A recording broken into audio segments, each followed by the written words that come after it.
A fé explicada. Léo J. 13. Capítulo 5. A criação e a queda do homem. O que é o homem? O homem é uma ponte entre o mundo do espírito e o da matéria. Naturalmente, quando nos referimos ao homem, designamos todos os componentes do gênero humano, os homens e as mulheres.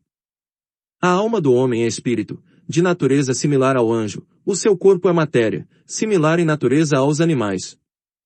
Porém, o homem não é nem anjo nem animal, é um ser à parte por direito próprio, um ser com um pé no tempo e outro na eternidade.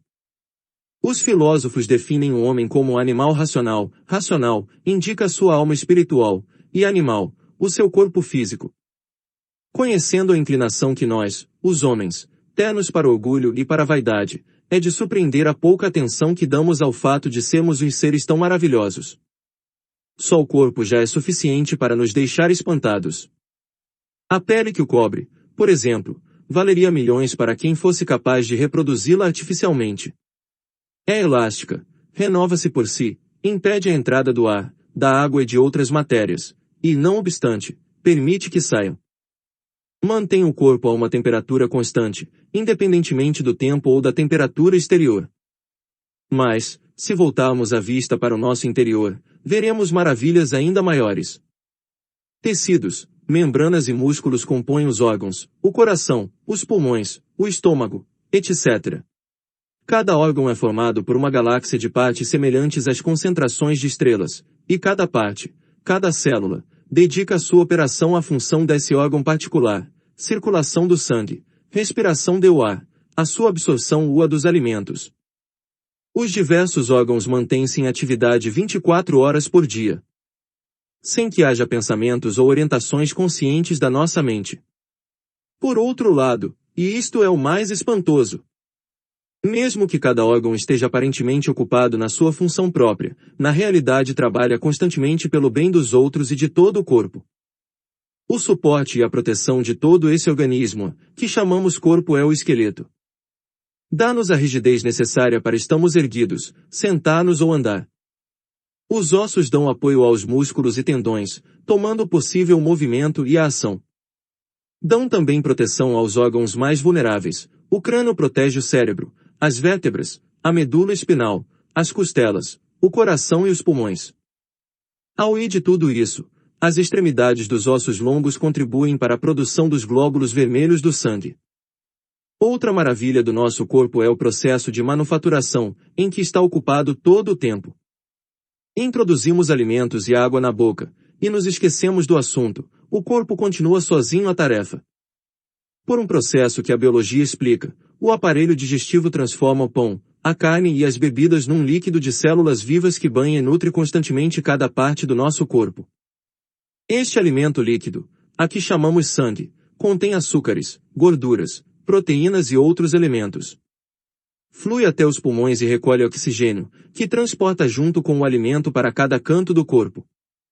O sistema nervoso é também objeto de admiração.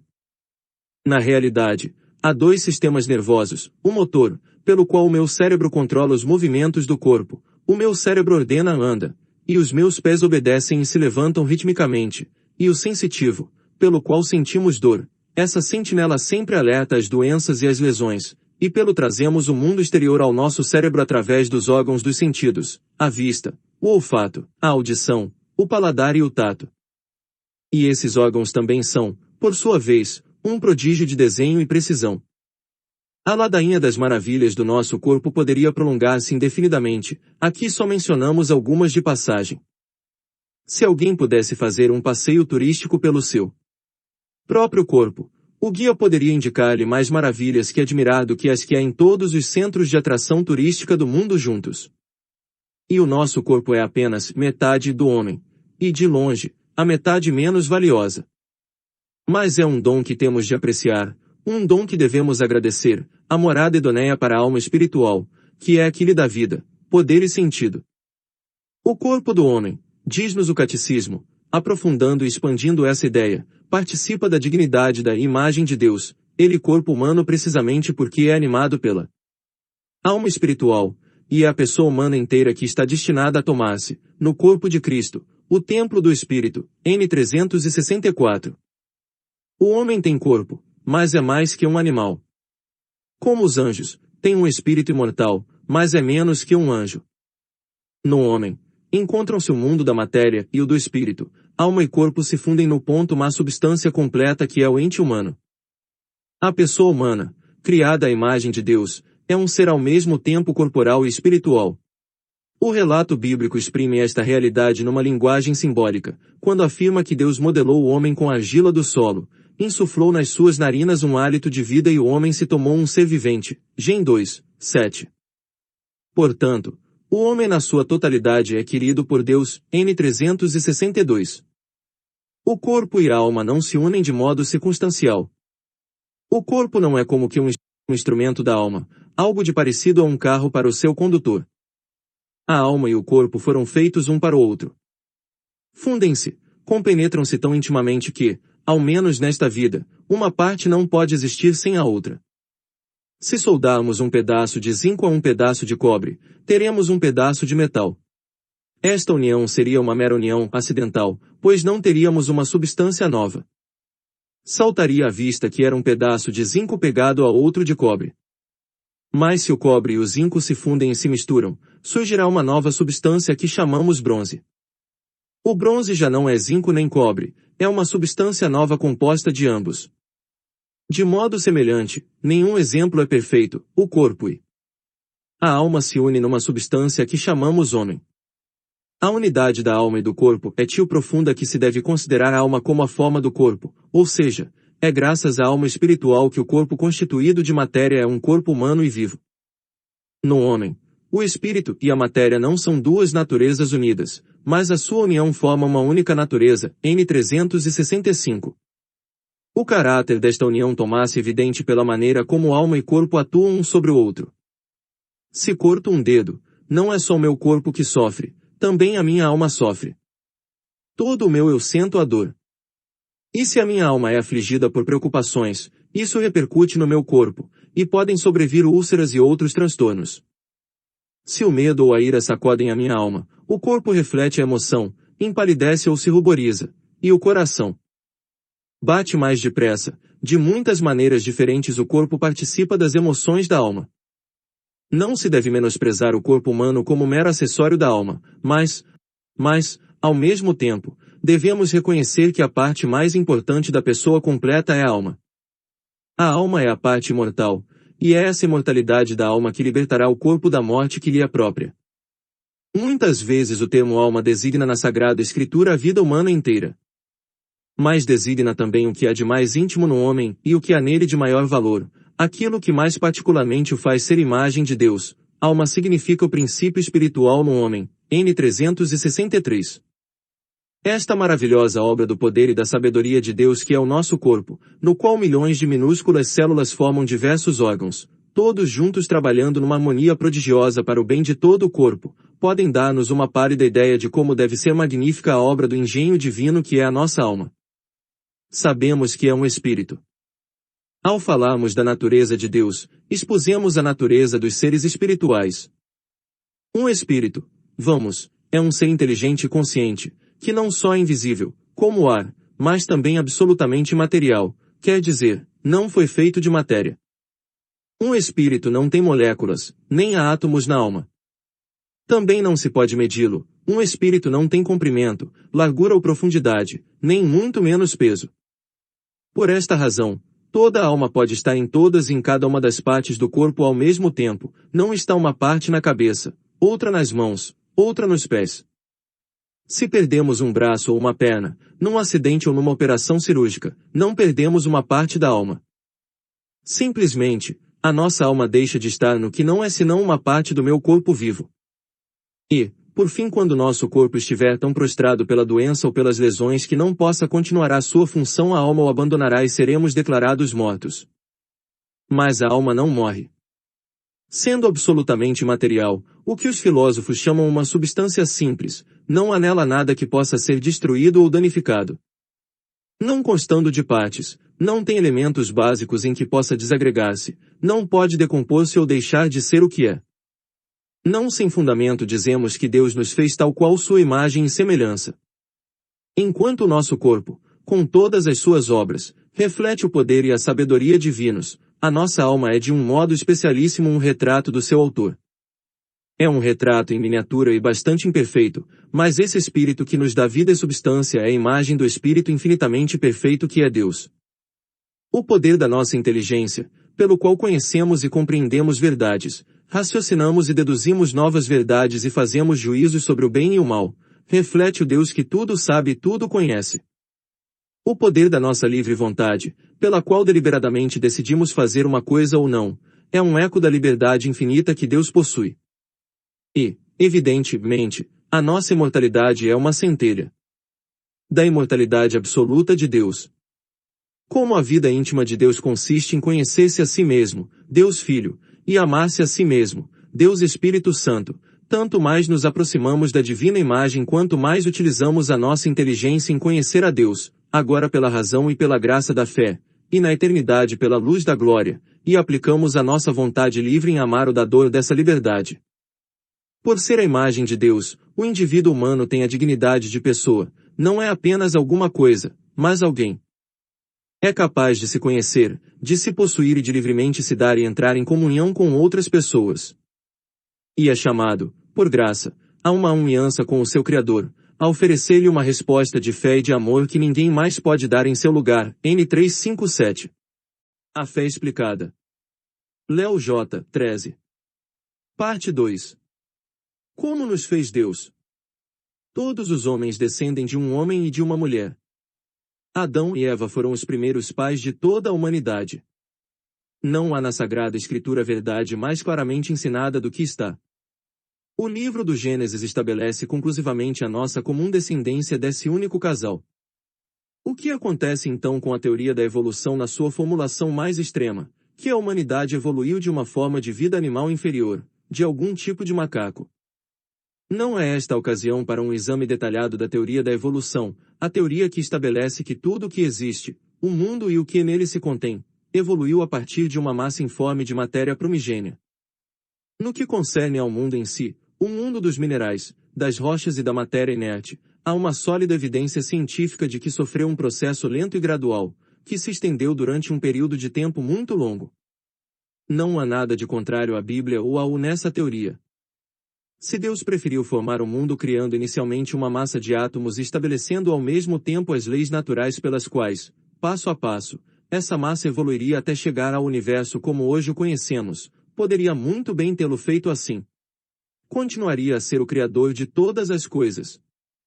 Por outro lado, um desenvolvimento gradual do seu plano, realizado por meio de causas segundas, refletiria melhor o seu poder criador do que se o universo que conhecemos tivesse sido feito num instante. O fabricante que faz os seus produtos ensinando supervisores e capatazes, mostra melhor os seus talentos do que o patrão que tem de intervir pessoalmente em cada passo do processo. A esta fase do processo criativo, ao desenvolvimento da matéria inerte, chama-se evolução inorgânica.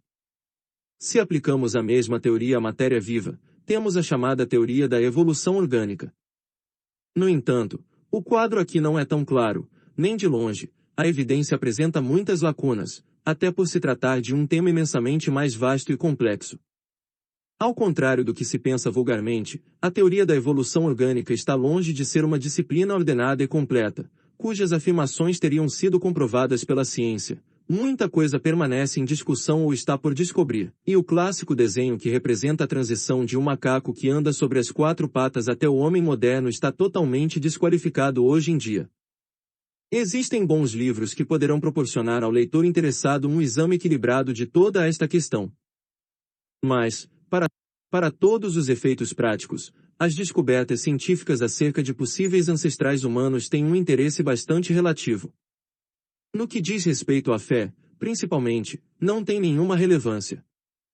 Deus pode ter moldado o corpo do homem por meio de um processo evolutivo, se assim o quis, pode ter dirigido o desenvolvimento de uma determinada espécie de macaco até fazê-la alcançar a perfeição desejada. Teria então aliado almas espirituais para um macho e uma fêmea dessa espécie, e assim terçamos o primeiro homem e a primeira mulher, Adão e Eva. Mas, mesmo nesse caso, seria igualmente certo que Deus criou o homem do BAITO. O que devemos crer e o que o Gênesis ensina sem especificações é que o gênero humano descendem de um único casal original, e que as almas de Adão e Eva, como cada uma das nossas, foram direta e imediatamente criadas por Deus. A alma é espírito, não pode evoluir da matéria, e também não pode ser herdada dos nossos pais. Marido e mulher cooperam com Deus na formação do corpo humano. Mas a alma espiritual que faz desse corpo um ser humano tem de ser criada diretamente por Deus e infundida no corpo embrionário.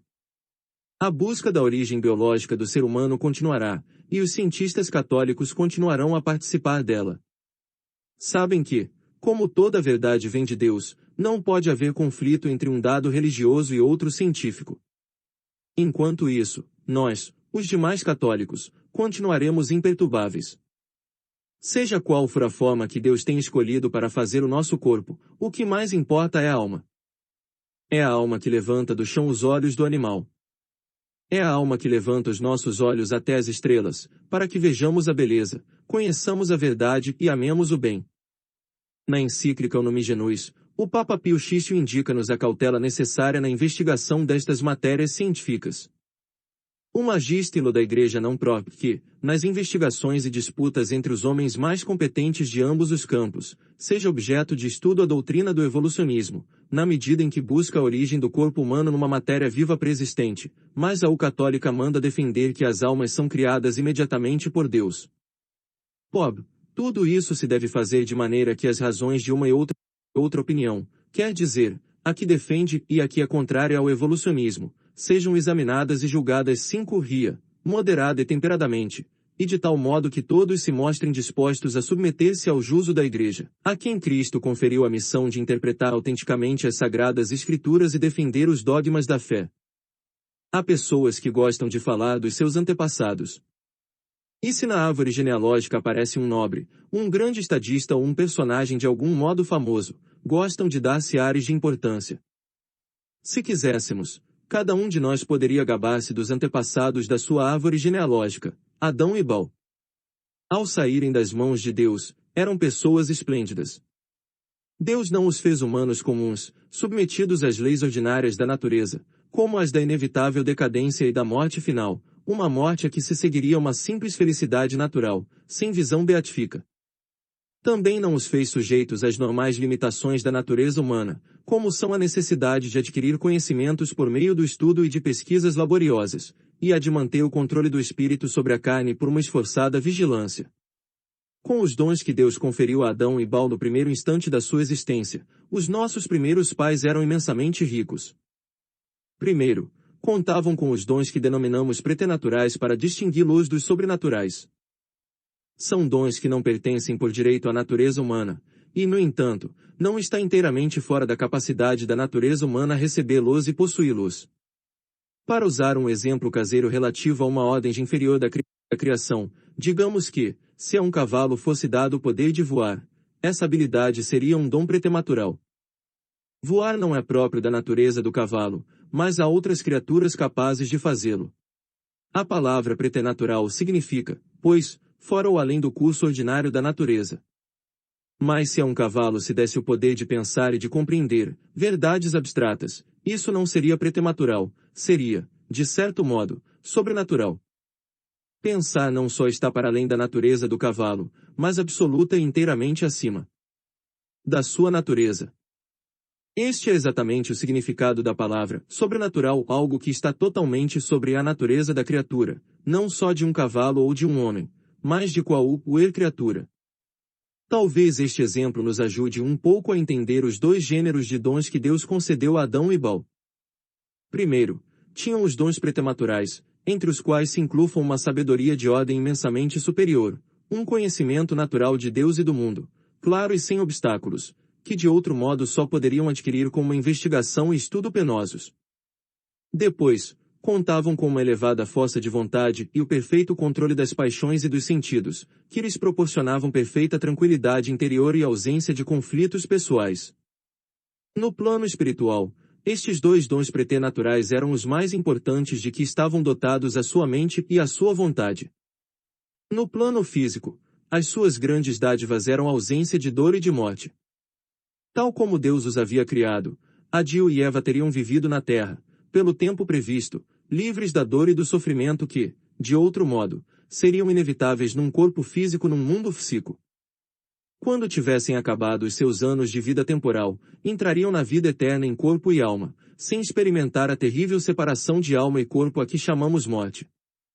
Maior que os preternaturais era, porém, o dom sobrenatural que Deus conferiu a Adão e Eva, nada menos que a participação na própria vida divina. De uma maneira maravilhosa, que não poderemos compreender inteiramente até o contemplarmos no céu, Deus permitiu que o seu amor, que é o Espírito Santo, fluísse até as almas de Adão e Eva e as inundasse. É, evidentemente, um exemplo muito inadequado, mas agrada-me imaginar esse fluxo do amor de Deus até a alma como o do sangue numa transfusão. Assim como o paciente de certa forma se une ao doador pelo sangue deste, as almas de Adão e Eva estavam unidas a Deus pelo seu amor. A nova espécie de vida que Adão e Eva possuíam como resultado da sua união com Deus era a vida sobrenatural a que chamamos graça santificante. Mais adiante trataremos dela extensamente, pois também desempenha uma função de importância absoluta na nossa vida espiritual.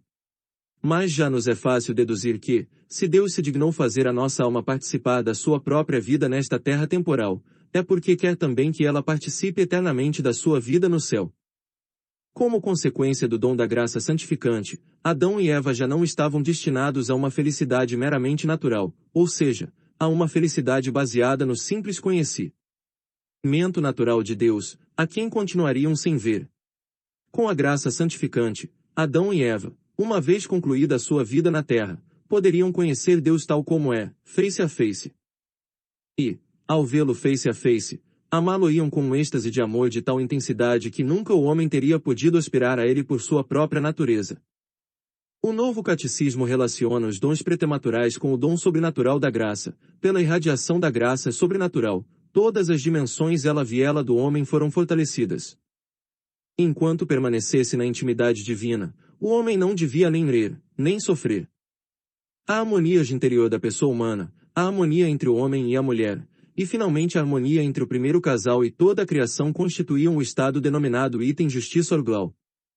O domínio do mundo que Deus havia outorgado ao homem desde o início realizava-se antes de tudo no próprio homem como dom, nio-te, cá si mesmo.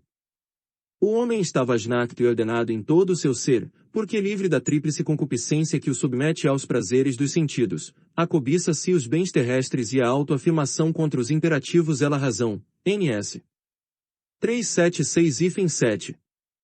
Esta é a espécie de antepassados que você e eu tivemos. Foi assim que Deus fez Adão e Eva. A fé explicada. Léo J. 13. Parte 3. O que é o pecado original? Um bom pai não se satisfaz cumprindo apenas os deveres essênciais para com os filhos. Não lhe basta alimentá-los, vesti-los, dar-lhes o mínimo de educação que a lei prescreve. Um pai amoroso tratará, além disso, de lhes dar tudo o que possa contribuir para o seu bem-estar e formação, dar-lhes a tudo o que as suas possibilidades lhe permitam. Assim também Deus não se contentou simplesmente com dar à sua criatura, o homem, os dons que lhe são próprios por natureza. Não lhe bastou dotá-lo de um corpo, por maravilhoso que seja pela sua estrutura, e uma alma, por prodigiosa que seja pela sua inteligência e livre vontade. Deus foi muito mais longe, e deu a Adão e Eva os dons preternaturais que os livraram do sofrimento e da morte, e o dom sobrenatural da graça santificante. No plano original de Deus, se assim podemos chamá-lo, estes dons teriam passado de Adão para os descendentes, e você e eu poderíamos estar gozando deles hoje. Para confirmá-los e assegurá-los à sua posteridade, Deus exigiu de Adão uma única coisa, que, por um ato de livre escolha, desse irrevogavelmente seu amor a Deus. Foi para este fim que ele criou os homens, para que, com o seu amor, lhe dessem glória. Desse modo, em certo sentido, teria também a garantia de que alcançariam o seu destino sobrenatural de se unirem a Deus face a face no céu. É da natureza do amor autêntico a entrega completa de si mesmo ao amado. Nesta vida, só há um meio de provar o amor a Deus, que é fazer a sua vontade, obedecer-lhe. Por esta razão, Deus deu a Adão e Eva uma ordem, uma única ordem, que não comessem do fruto de certa árvore. O mais provável é que esse fruto não fosse diferente, exceto pelos seus efeitos, de qualquer outro que Adão e Eva pudessem colher. Mas tinha de haver um mandamento para que pudesse haver um ato de obediência, e tinha de haver um ato de obediência para que pudesse haver uma prova de amor, escolherem livre e deliberadamente Deus, preferindo-o a si próprios. Deus criou o homem à sua imagem e o constituiu na sua amizade. Criatura espiritual, o homem só pode viver esta amizade como livre submissão a Deus. Teu que exprime a proibição, feita ao homem, de comer da árvore do conhecimento do bem e do mal, pois no dia em que dela comeres, morrerás. Gênesis 2, 17. A árvore do conhecimento do bem e do mal, Gênesis 2, 17, evoca simbolicamente o limite intransponível que o homem, enquanto criatura, deve livremente reconhecer e respeitar com confiança. O homem depende do Criador, e está submetido às leis da criação e às normas morais que regem o uso da liberdade. N 396. Sabemos o que se passou. Adão e Eva falharam na prova. Cometeram o primeiro pecado, quer dizer, o pecado original.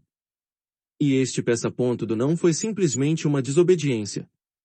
Foi um pecado de soberba, como o dos anjos caudos. O tentador sussurrou-lhes ao ouvido que, se comessem desse fruto, seriam tão grandes como Deus, seriam deuses. Sim, sabemos que Adão e Eva pecaram. Mas já nos é mais difícil convencermos-nos da enormidade do seu pecado. Hoje encaramos esse pecado como algo que, tendo em conta a ignorância e a fraqueza humanas, parece até certo ponto inevitável. O pecado é algo lamentável, sim, mas não surpreendente. Tendemos, porém, a esquecer-nos de que antes da queda não havia ignorância ou fraqueza. Adão e Eva pecaram com total clareza de mente e absoluto domínio das paixões pela razão. Não havia circunstâncias exigentes. Não havia desculpa alguma. Adão e Eva escolheram-se a si mesmos, em lugar de Deus, de olhos bem abertos, poderíamos dizer. A Escritura mostra as consequências dramáticas desta primeira desobediência. Adão e Eva perdem imediatamente a graça da santidade original. Tem medo desse Deus de quem fizeram uma imagem falsa, a de um Deus ciumento das suas prerrogativas. A harmonia em que viviam graças à justiça original ficou destruída, o domínio das faculdades espirituais da alma sobre o corpo ficou abalado, a união entre o homem e a mulher ficou submetida a tensões, as suas relações serão marcadas pela cupidez e pela dominação. Rompeu-se a harmonia com a criação visível tomou-se para o homem estranha e hostil. Por causa do homem, a criação ficou submetida a serviço da corrupção. Rom 8, 20. Finalmente, ia realizar-se a consequência explicitamente anunciada para o caso de desobediência, o homem voltará ao pó do qual foi formado. Gênesis 3, 19. A morte entra na história da humanidade. NS 399-400. O trágico é que não foi um pecado só de Adão. Como todos nós estávamos potencialmente presentes no nosso Pai comum, todos sofremos com esse pecado. Por decreto divino, Adão era o embaixador plenipotenciário de todo o gênero humano. O que ele fez, todos o fizemos. Teve a oportunidade de colocar-nos a nós, sua família, num caminho fácil, recusou-se a fazê-lo, e todos sofremos as consequências. A nossa natureza humana perdeu a graça na sua própria origem, e por isso dizemos que nascemos em estado de pecado original.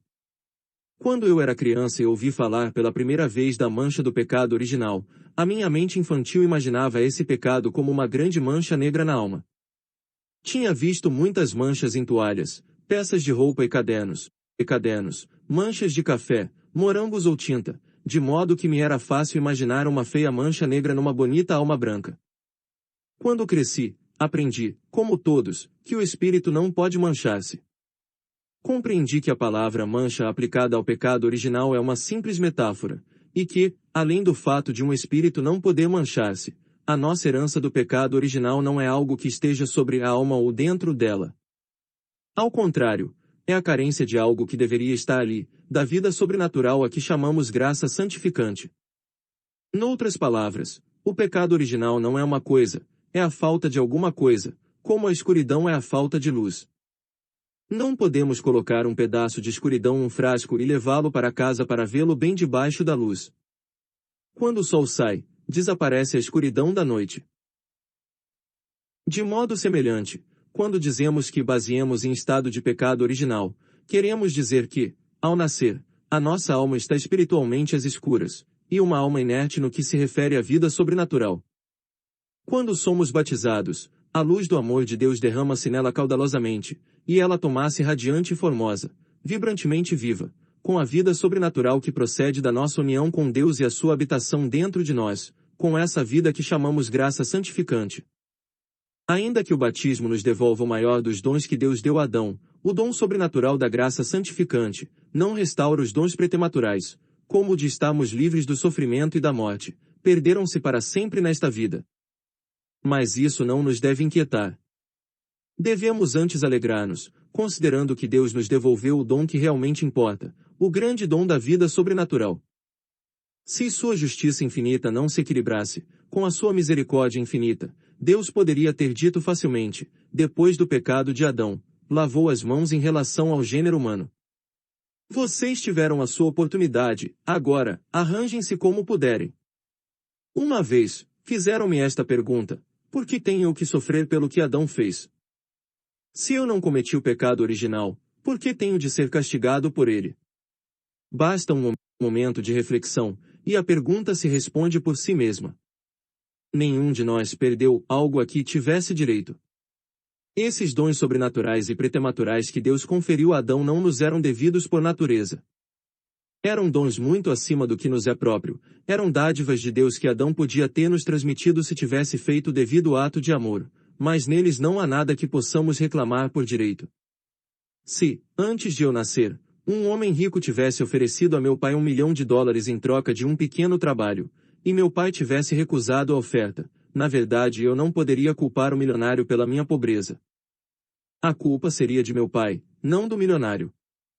Do mesmo modo, se vim a este mundo despossuído dos bens que Adão poderia ter ganho para mim tão facilmente, não posso culpar a Deus pela falta de Adão. Pelo contrário, tenho que bendizer a sua misericórdia infinita porque, apesar de tudo, restaurou em mim o maior dos seus dons pelos méritos do seu Filho. De Adão para cá, um único ser humano, sem contar Cristo, possui uma natureza humana em perfeita ordem, a Santíssima Virgem Maria. Quando foi escolhida para ser a mãe do Filho de Deus, e porque repugna que Deus tivesse o menor contato, por mais indireto que fosse, com o pecado, Maria foi preservada desde o primeiro instante da sua existência da escuridão espiritual do pecado original. Desde o primeiro momento da sua concepção no seio de Ana, Maria esteve em união com Deus, a sua alma esteve cumulada de amor por ele, teve o estado de graça santificante. A este privilégio exclusivo de Maria, primeiro passo na nossa redenção, chamamos a Imaculada Conceição de Maria. Para vir a ser a mãe do Salvador, Maria foi enriquecida por Deus com dons dignos de tão grande missão. LG 56. No momento da anunciação, o arcanjo Gabriel saúda-a como cheia de graça, LC 1, 28. Efetivamente, para poder dar o assentimento livre da sua fé ao anúncio da sua vocação, era preciso que ela estivesse totalmente sob a moção da graça de Deus. Ao longo dos séculos a Igreja tomou consciência de que Maria foi redimida desde a sua concepção. É o que confessa o dogma da Imaculada Conceição, proclamado em 1854 pelo Papa Pio IX, a bem-aventura Virgem Maria no primeiro instante da sua concepção, por singular graça e privilégio de Deus Onipotente tendo em vista dos méritos de Jesus Cristo, Salvador do gênero humano, foi preservada imune de toda a mancha de pecado original. DS 2803, NS 490, 1. A fé explicada. Léo J. 13. Parte 4. E depois de B. Adão. Certa vez, um homem passeava por uma pedreira abandonada. Distraído, aproximou-se demasiado da beira de um poço que se tinha formado lá e caiu de cabeça na água. Tentou sair, mas as paredes eram tão lisas e verticais que não conseguia encontrar um ponto onde apoiar a mão ou o pé. Era bom nadador, mas sem dúvida ter-se afogado por cansaço se um transeunte não o tivesse visto em apuros e o tivesse resgatado com uma corda. Já fora, sentou-se para esvaziar os sapatos de água, enquanto filosofava em pouco, é surpreendente ver quanto me custou sair dali e o pouco que me custou entrar. A historieta ilustra bastante bem a infeliz condição da humanidade depois de Adão. Sabemos que, quanto maior é a dignidade de uma pessoa, mais séria é uma injúria que se cometa contra ela. Se alguém atira um tomate podre no seu vizinho, certamente não sofrerá mais consequências que um olho roxo, mas se o arremessa contra o presidente dos Estados Unidos, será apanhado num instante pelos agentes do FBI e deixará de aparecer na sua casa por um bom tempo. Fica claro, pois, que a gravidade de uma ofensa depende até certo ponto da dignidade do ofendido. Sendo ilimitada a dignidade de Deus, ele é o ser infinitamente perfeito, qualquer ofensa contra ele terá uma malícia infinita, será um mal sem medida. Foi por isso que o pecado de Adão deixou a humanidade numa situação semelhante à do homem no poço. Ali no fundo estávamos nós, sem possibilidade de sair por nossos próprios meios. Tudo o que o homem pode fazer tem um valor finito e mensurável. Se o maior dos santos desse a sua vida em reparação pelo pecado, o valor do seu sacrifício continuaria a ser limitado. Também é claro que, se todos os componentes do gênero humano, desde Adão até o último homem sobre a terra, oferecessem as suas vidas em pagamento da dívida contraída com Deus pela humanidade, o pagamento seria insuficiente. Está fora do alcance do homem fazer algo de valor infinito. O nosso destino após o pecado de Adão seria irremissível se ninguém tivesse vindo lançar-nos uma corda. O próprio Deus teve que resolver o dilema. O dilema era que, como somente Deus é infinito, somente Ele era capaz de ato de reparação de valor infinito pela infinita malícia do pecado. Mas quem fosse pagar pelo pecado do homem deveria ser humano, se realmente tinha de arcar com os nossos pecados, se de verdade ia ser o nosso representante. A solução que Deus escolheu já é para nós uma velha história, mas nunca será uma história trilhada ou mortiça. O homem de fé nunca acaba de admirar-se com o infinito amor e a infinita misericórdia que Deus nos mostrou ao decretar desde toda a eternidade que o seu próprio Filho Divino viesse a este mundo, assumindo uma natureza humana como a nossa, para pagar o preço devido pelos nossos pecados. Sendo verdadeiro homem como nós, o Redentor poderia representar-nos e agir realmente por nós. Sendo também verdadeiro Deus, a mais insignificante das suas ações teria um valor infinito, suficiente para reparar todos os pecados cometidos ou que viriam a cometer-se. Precisamente no início da história do homem, quando expulsou Adão e Eva do jardim do Éden, Deus disse a Satanás: "Porém inimizade entre ti e a mulher, entre a tua descendência e a dela, ela te esmagará a cabeça, e tu em vão te revólver 4S contra o seu calcanhar." Gênesis 3, 1-5. Muitos séculos tiveram que transcorrer até que o Filho de Maria, Jesus Cristo, esmagasse a cabeça da serpente. Mas o raio de esperança da promessa brilharia constantemente como uma luz distante nas trevas. Contudo, a história não terminou depois que Adão pecou e Cristo, o segundo Adão, reparou o seu pecado. A morte de Cristo na cruz não significou que, a partir de então, o homem seria necessariamente bom. A reparação de Cristo não arrebatou a liberdade da vontade humana. Se temos de poder provar o nosso amor a Deus pela obediência, temos de conservar a liberdade de escolha que essa obediência requer. Além do pecado original, a cuja sombra nascemos, temos de enfrentar outro tipo de pecado, o que nós mesmos cometemos. Este pecado, que não herdamos de Adão, mas que é nosso, chama-se atual. O pecado atual pode ser mortal ou venial, segundo o seu grau de malícia. Sabemos que há graus de gravidade na desobediência. Quando um filho desobedece a seus pais em pequenas coisas ou é indelicado com eles, não é necessariamente por falta de amor por eles. O seu amor pode ser menos perfeito, mas existe. Não obstante, se esse filho lhes desobedece deliberadamente em assuntos de grave importância, em coisas que os firam e aflijam gravemente, há bons motivos para concluir que não os ama. Ou, pelo menos, que se ama a si mesmo mais do que a eles. O mesmo ocorre nas nossas relações com Deus.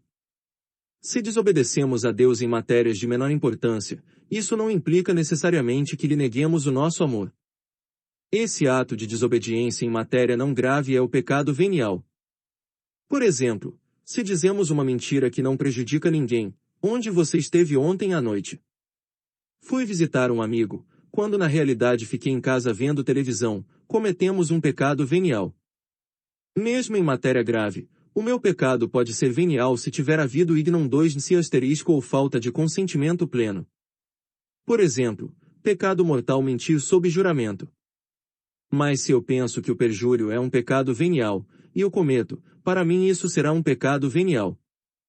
Ou se juro falsamente porque a pergunta me colheu de surpresa e me sobressaltou, falta de reflexão suficiente, ou porque o medo às consequências diminuiu minha liberdade de opção, falta de consentimento pleno, terei cometido também um pecado venial. Em todos estes casos, podemos ver que falta a malícia de um desprezo por Deus consciente e deliberado. Em nenhum deles se evidencia a ausência do amor a Deus. Estes pecados chamam-se veniais, do latim venia, que significa perdão. Deus perdoa prontamente os pecados veniais, mesmo que não se recorra ao sacramento da penitência. Um sincero ato de contrição e o propósito de emenda bastam para o seu perdão. Mas isto não implica que o pecado venial seja de pouca importância. Qualquer pecado é, ao menos, uma falha parcial no amor, um ato de ingratidão para com Deus, que nos ama tanto. Em toda a criação, não há maior mal do que um pecado venial, à exceção do pecado mortal. O pecado venial não é, de maneira nenhuma, uma fraqueza inócua. Cada um deles acarreta um castigo aqui ou no purgatório. Cada pecado venial diminui um pouco o amor a Deus em nosso coração e debilita a nossa resistência às tentações. Por numerosos que sejam os pecados veniais, a sua soma nunca acaba por resultar num pecado mortal, porque o número não modifica a espécie do pecado, embora o acúmulo de matéria de muitos pecados veniais possa, sim, chegar a ser mortal. Em qualquer caso, dar habitualmente pouca atenção ao pecado venial abre a porta ao pecado mortal. Se vamos dizendo sim a pequenas infidelidades, acabaremos dizendo sim à tentação grande, quando esta se apresentar. Quem ama sinceramente a Deus tem o propósito habitual de evitar todo o pecado deliberado, seja este venial ou mortal. Também é conveniente sublinhar que, assim como um pecado objetivamente mortal pode ser subjetivamente venial, devido a especiais condições de ignorância ou à falta de plena consciência, um peça a ponto do que, à primeira vista, parece venial, pode tornar-se mortal em circunstâncias especiais. Por exemplo, se penso que é pecado mortal roubar algumas moedas, e apesar disso as roubo, para mim será um pecado mortal. Ou se tiro essa pequena quantia de um cego vendedor de jornais, correndo o risco de prejudicar o meu bom nome ou da minha família, esta potencialidade de mal que tem o meu ato converte-o em pecado mortal. Ou se continuo a roubar pequenas quantias até atingir uma soma considerável, digamos o salário de um dia daquela pessoa, o meu pecado será mortal. Lembremo-nos, porém, de que, se queremos obedecer em tudo a Deus, não temos motivo para nos preocuparmos com estas coisas.